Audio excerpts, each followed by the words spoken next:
Well, good morning, everyone, and welcome to our Sunday service, and a special welcome to those of you joining us for the first time. We will begin the service with the ringing of the kansho, and please follow along with the chanting of Jusege. You could follow along on the screens in front of you or in the purple service book, page 93.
가곤초세이강 희시무저도 시강후만도 세구저쇼각 라오무려코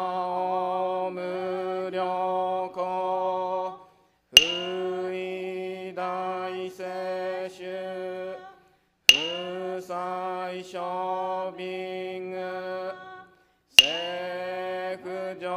세구저쇼각 가시저분도 묘쇼저지뻐 극혐이쇼모 세구저쇼각 미역지쇼네 묘해슈봉요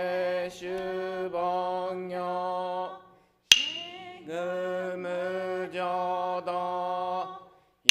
이쇼텐이시 진리기엔다이고 으쇼무사이도 쇼조상크며 사이슈야쿠남 가이지에겐 메시고모암 해석쇼아쿠도 나츠덴슈몬 고소조만덕 이여러지뻐 니징안슈즈키 텐콤프게 이슈카이호도 고세쿠덕호 조다이슈즈 세포시시크 그요이사이브 무석슈덕호 내시즈조마 덕의상하여 여문명해지 주단미후쇼 강하그에 所尊志願若国家大戦王感動国書天人法人名家ナマンダブナマンダブナマンダブナマンダブナマンダブナマンダブがにしくどく平等性祭道本菩提心往生安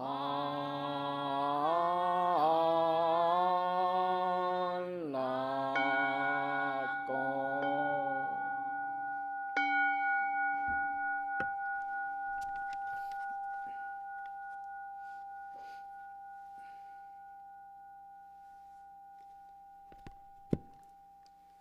ナマンダツナマンダツナマンダツナマンダツナマンダツナマンダツ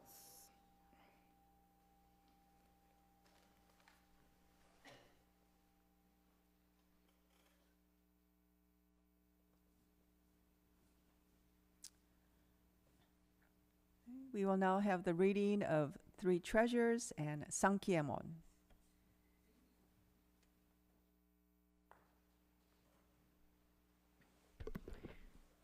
Please join me in hands together, Gassho, as we recite the three treasures. Hard is it to receive a human form. Now we have received it. Difficult is it to hear the Buddha Dharma. Now we hear it. If we do not receive awakening in this life, in what life shall we do so? Let us reverently take refuge together in the three treasures of the truth. I take refuge in the Buddha. Together with all beings, may we attain the great way of enlightenment, awakening to the supreme intent of the Buddha. I take refuge in the Dharma. Together with all beings, may we enter the storehouse of Dharma, acquiring wisdom as deep as the ocean. I take refuge in the Sangha.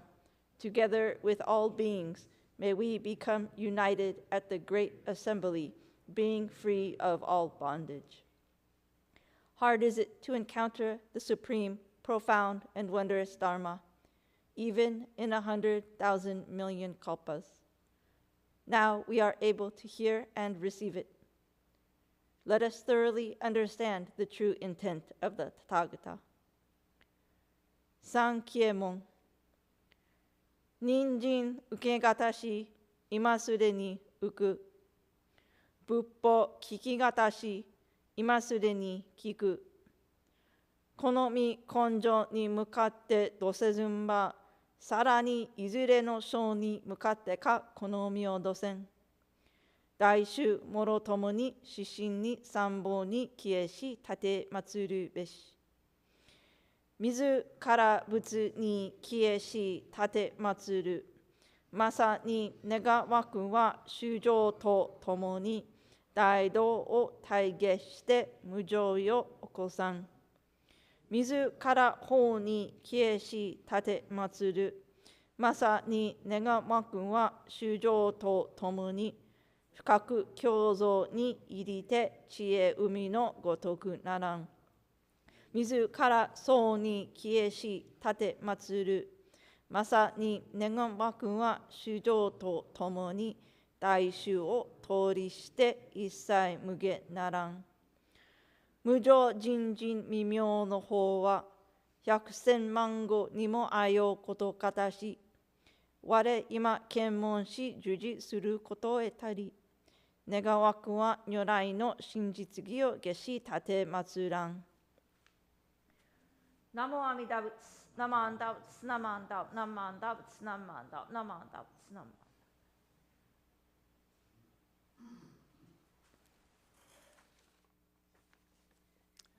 Okay, now Reverend Umezu will deliver the Dharma message.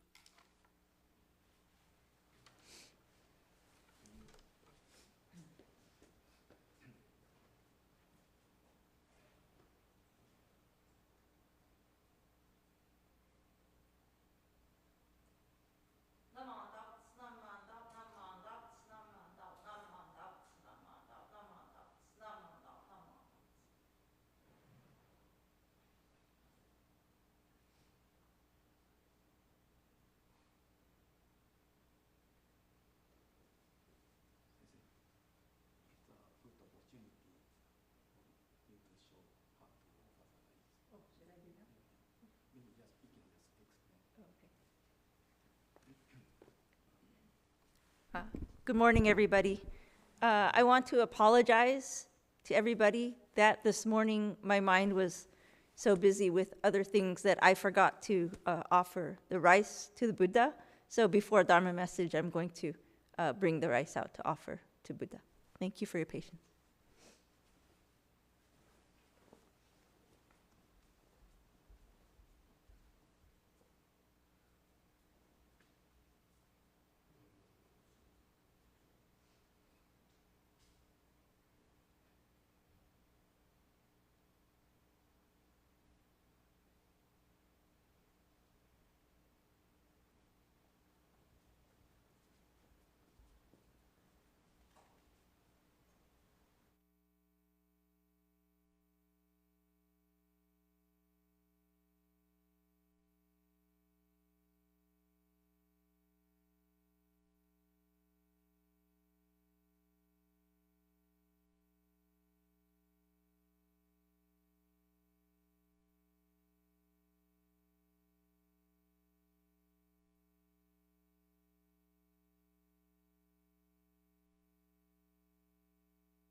Sorry for my carelessness, and thank you for your patience.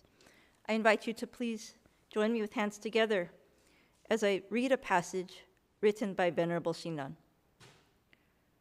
The one vehicle, Ekayana, is the great vehicle, Mahayana. Mahayana is the vehicle of Buddha. Naman Dabts, Naman Dabts, Naman Dabts, Naman Dabts. Well, good morning once again, everyone. Sorry about this morning, but thank you very much. And it's very nice to see everyone today. For those of you who have been coming to join us, thank you. And for anyone who is here with us listening for the first time, we welcome you here today. Last week, Reverend Kuwahara was our guest speaker for our special service of Ohigan. And I always appreciate his reminder that when we listen to the Dharma, we should try to put ourselves in the mindset of this is the first time we're listening to it, this may be the last time we're listening to the Dharma, and this message is for myself alone. So I hope that we can keep that reminder in our hearts and minds today, as well as whenever we listen to the Dharma. The passage that I have just read comes from Venerable Shinran's main textual work, Passages Revealing the True and Real Teaching, Practice, and Realization of the Pure Land Way, or in Japanese, it's abbreviated as Kyogyo Shinsho. And this passage can be found in the chapter on true and real practice. Venerable Shinran is clarifying a technical term, the ocean of one vehicle. There are terms in Buddhism which you may have heard. Hinayana, a term that's now considered pejorative, which means small vehicle, and Mahayana, which means great or large vehicle. In this passage, Venerable Shinran is asserting that the one vehicle and the great vehicle are synonymous. And the great vehicle is synonymous with the vehicle of Amida's fundamental vow. This is what he is explaining in this passage. And you may wonder, why are we using the term vehicle? What does the term vehicle mean? Last week, as I mentioned, we observed the special occasion of Ohigan. And we were reminded that higan is a Japanese word that means that shore or the other shore. And that is referring to the realm of true enlightenment. In the teachings of Shakyamuni Buddha and Venerable Shinran, it is described that we unenlightened beings are considered to be drowning in an ocean of ignorance and afflictions. Drowning in an ocean of ignorance and afflictions. So with this imagery, how does one get to the shore of safety if we are drowning? If we are drowning, it means what? We can't swim, right? So if we cannot swim, how do we get across the ocean? Does anybody want to take a guess? How do you normally get across the ocean? On a boat, yes. So we need to rely on a vehicle to take us. And that vehicle for the water is a boat, a ship, or vessel. And so for us in the Shinshu path to get to this other shore, we ride on the boat or vessel of Amida's vow. We rely on the boat or vessel of Amida's vow. Have you heard the term Mahayana?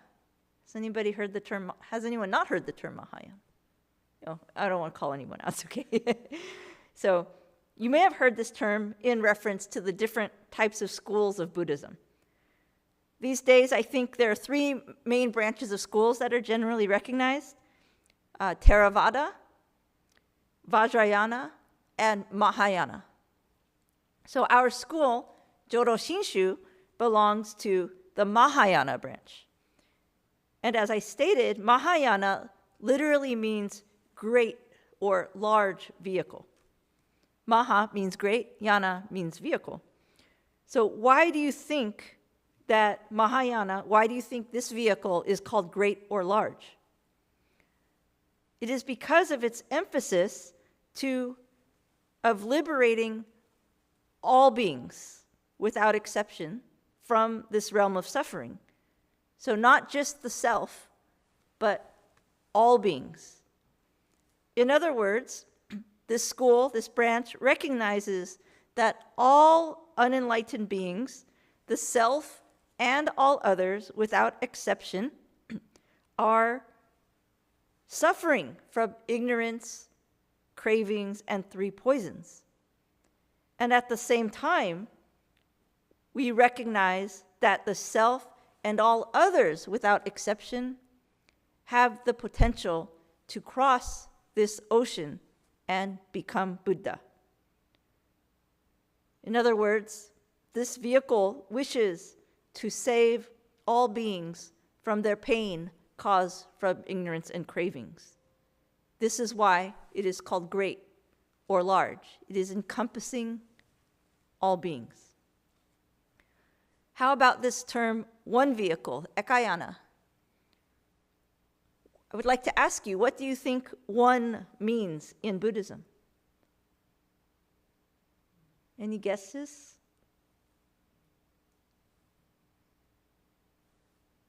No? Okay. It means not two.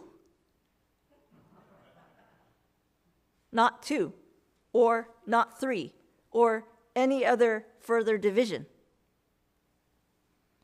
At the same time, it is a word to signify that which is uncountable or immeasurable. In other words, it means whole or all. So to return back to Venerable Shinran's words, he is clarifying that this teaching and practice of Amida's vow and Namo Amida Butsu is for all people and encompasses all people, not leaving anyone out. It is the one vehicle. And this may sound wonderful, and it may be something we want to get behind, but what else are we always being reminded about through the vow? What about ourselves?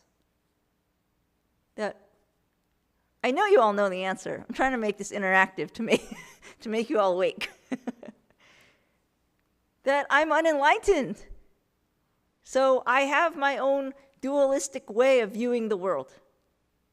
Right? I have my ignorance and three poisons, so I always want things to go my way. My way, not your way, my way. Not their way, my way. Right? So I don't live, we as unenlightened beings, we don't live in this way of wholeness or allness. We are constantly creating divisions of twos and threes. I like that person, so I accept them. I don't like that person, so I don't accept them. That person, they're okay, I'm neutral. Yeah. Maybe we say, oh, I am me, you are you, they are them. We are us, they are them.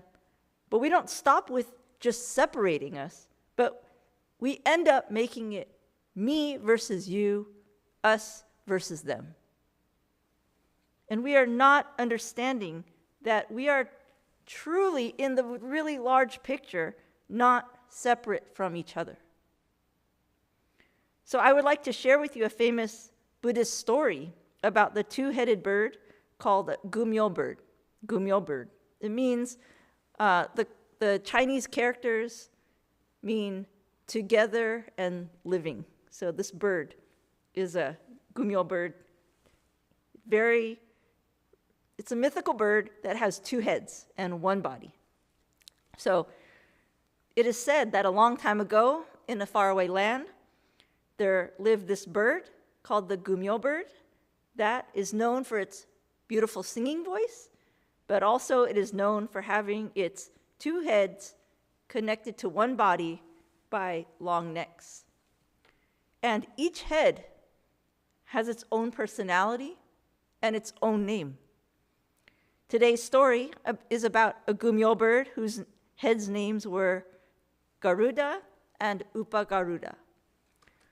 So sometimes Garuda and Upagaruda got along, and sometimes they would argue. And today, they're arguing. And so Garuda said, hey, I think I want to go towards that mountain today. It looks sunny over there. And Upagaruda said, no, I don't want to go to the mountains. I want to go to the lake. And then Upagaruda took their body and ran them in the opposite direction that Garuda wanted to go, towards the lake. And when they arrived at the lake, Garuda said, well, now that we're here, let's drink some water from this lake. And Upagaruda said, no, I don't want to drink the water. I'd rather go eat the leaves from that tree. And then Upagaruda took the body and took them to eat leaves from the tree. And Upagaruda started to get upset that Upagaruda was not listening to him or her. I don't know what gender the bird is.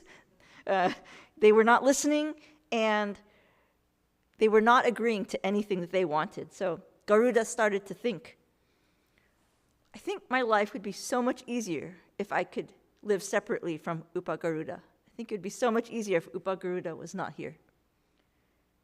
I could get my way all the time. I could do whatever I want. Life would be so great. So as they went back home, Garuda saw a tree of poisonous fruit. And Garuda was so upset with Upagaruda that Garuda said, hey, Upagaruda, since you like to eat from trees, why don't you go eat that fruit? And Upagaruda said, oh, that fruit looks really yummy. So Upagaruda took their body, went to go get that fruit. Later that night, after they got home, as they were going to sleep, Upagaruda started to feel sick. And the next morning, Upagaruda did not wake up and ended up dying. Garuda woke up and realized what had happened. And Garuda immediately began to feel sad and regret what they did. But it was too late. And because Garuda and Upagaruda shared a body, that poison went through their shared body, and Garuda died shortly after. It is said that after they died, they were reborn into Buddha's Pure Land and are now acting as bodhisattva for us, singing the melody of the Dharma for others to hear all the time. Upagaruda and Upagaruda as bodhisattva now teach us all a very, very important lesson. Garuda and Upagaruda thought of themselves as being separate from each other. They thought, because they had their own separate heads and separate minds, that they were living separately and on their own. But actually, they shared a life the whole time, and they didn't realize how dependent their lives were on each other. Each of us is similar to Garuda and Upagaruda. Don't you think that we live like this? And we see this playing out in our lives every day, don't we? When someone does something that we don't like, isn't it our wish that they would go away so we can get our own way? Without regard for the other person's well-being. We think this just because we think, oh, I'm right and they're wrong. Or I want peace and they're annoying. When we have these feelings, out of our unfettered reactions, we tend to use our thoughts, our words, and sometimes, in extreme cases, bodily actions as harmful weapons against the other, just as Garuda did.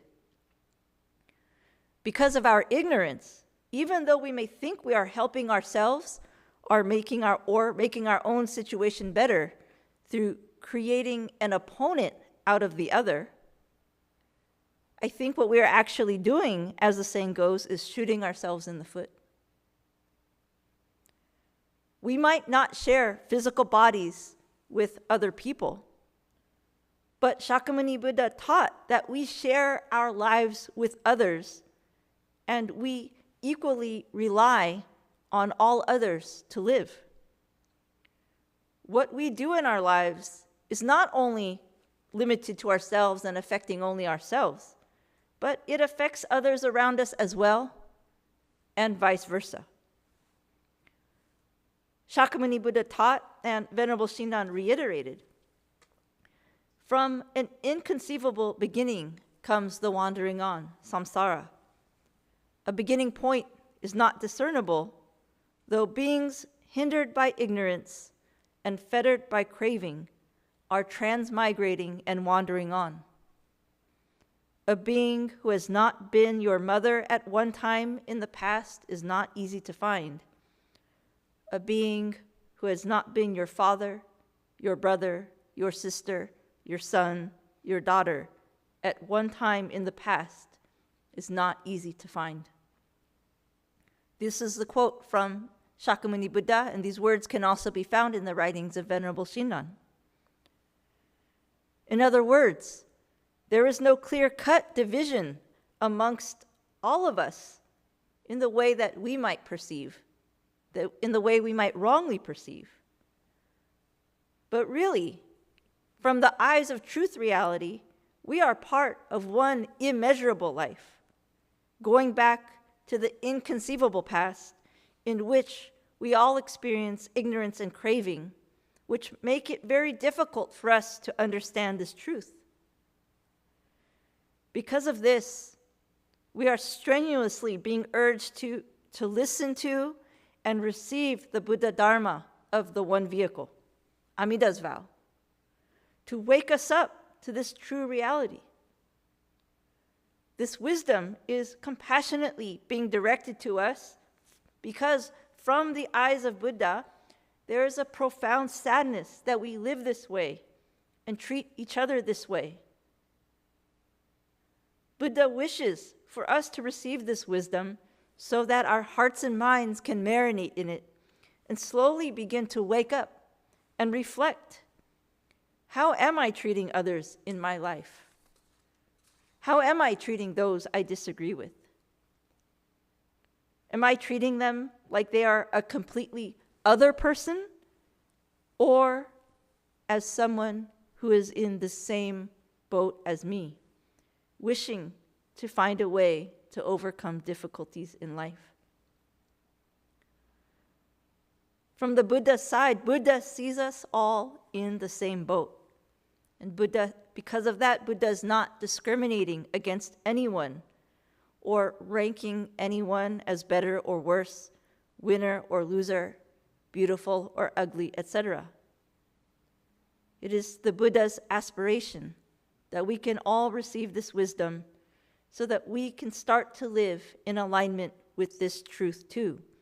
That is, to try not to practice not seeing others as good or bad, right or wrong, strong or weak, but to deeply understand that we are all beings foolishly running around in ignorance, being driven by our cravings, and we are all recipients of Amida's wisdom and compassion.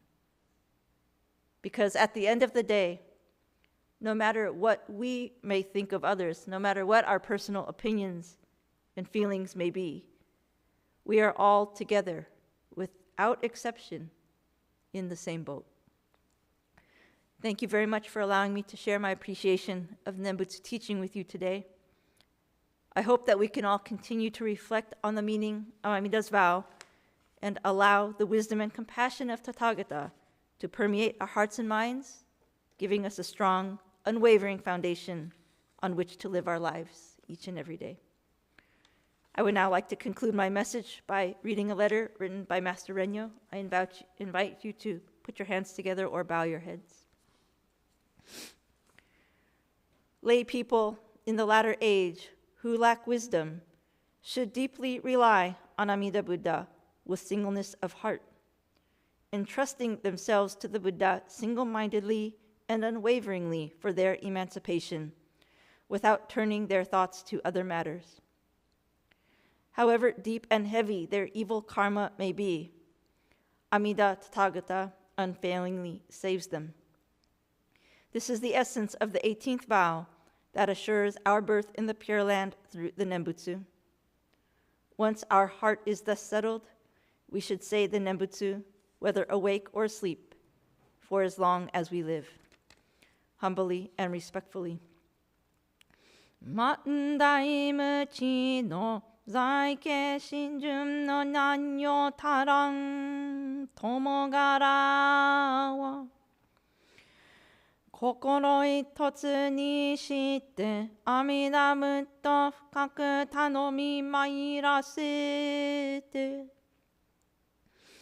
sarani yo no kata e kokoro furazu isshin nikko nibu tasuke tamae tomo-san shujo ma tatoi zaigo wa jimju nari tomo kararazu mida nyorai wa sukui mashimasu beshi これすなわち第18の念仏の上の世願の心なり。核のごとく現状しての上には寝ても覚めても命のあらん限りは称名念仏すべきものなり。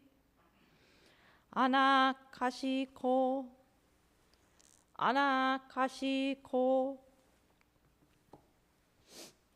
ナモアミダ仏、ナマンダ仏、ナマンダ、ナマンダ仏、ナマンダ、ナマンダ仏、ナマンダ、ナマンダ仏、ナマンダ、ナマンダ仏、ナマンダ、ナマンダ仏。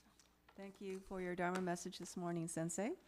Now, please follow along with the reading of Ryogemon. I invite you to once again put our hands together as we recite together Ryogemon, words of understanding of our tradition. We rely upon Amida Buddha with our whole heart for the enlightenment in the life to come, abstaining from all sundry practices and teachings, and giving up the trust in our imperfect view. There is no doubt that the assurance of enlightenment comes at the very moment we entrust, and we recite the Nembutsu, Namo Amida Butsu, in joy and gratitude for the Buddha's compassion. We also acknowledge gratefully the benign benevolence of our founder and succeeding masters who have led us to live in this profound teaching, and we do now endeavor to follow throughout our lives the way laid down for us. Ryoge Shutsugon. もろもろの造業雑種自力の心を振り捨てて、一心に阿弥陀如来、我らが今度の一大事のご賞、御助け将来へと頼み申して候。頼む一年の時、往生一条御助け自助と存じ、この上の称名は、ご恩報者と存じ、喜び申し候。この恩断り、弔問申し分け候こと、ご解散承認ご出世のご恩、次第僧正の前知識の朝からざるご関係のご恩と、ありがたく存じ候。この上は定めを課せられる恩をきて、一語限り守り申すべく候。ナモアミダ仏、ナマンダ仏、ナマンダ仏、ナマンダ、ナマンダ仏、ナマンダ、ナマンダ仏、ナマンダ仏、ナマンダ。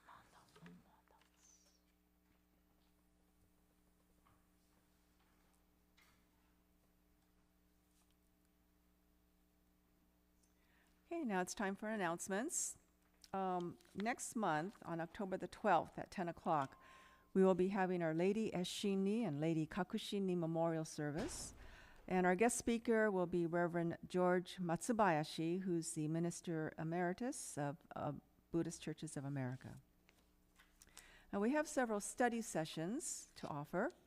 The first one is on Wednesday evenings from 7 to 8 p.m. via Zoom. This is led by Reverend Takata. And the next session will be on October the 1st, entitled The Benefit Given by Amida Buddha. And registration fee, or the suggested fee, is a donation of $40. And for those of you not able to attend on Wednesday, he also has a Saturday morning session from 11 to 12, also via Zoom. And the next one will be on October the 18th, entitled Powerfulness of Blind Passions. Also a $40 suggested donation. Now, we have a monthly Dharma Kids program. So if you know of any young children, grandchildren, please bring them on October the 5th. That will be our next Dharma Kids program. On October the 25th, the Southern District Buddhist Conference will be hosted by the San Fernando Valley Honganji Buddhist Temple. And if you are interested in attending, the registration fee per person is $60, and you must register or at least contact the temple by October the 5th. We plan to just merge all the names together and send one registration.